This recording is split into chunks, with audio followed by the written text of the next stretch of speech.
যে প্লেয়ারের কথা আমরা বলছি ফাহমিদুল, সেও কিন্তু ছিল।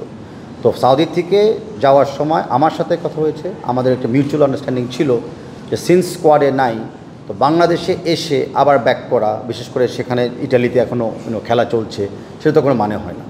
সো বেটার আমরা শর্টকাট করি জিনিসটাকে। আর প্লাস বাংলাদেশে মাত্র একদিন ছিল, এমন না যে আমরা আরেকটু ইন্টারাক্টিভ কোনো কাজ করতে পারতাম। অ্যান্ড আমরা আগামী ম্যাচ উইচ ইজ জুন, সেদিকে আমরা এখন প্রস্তুতি নিব, অফকোর্স ইন্ডিয়া ম্যাচের পর থেকে।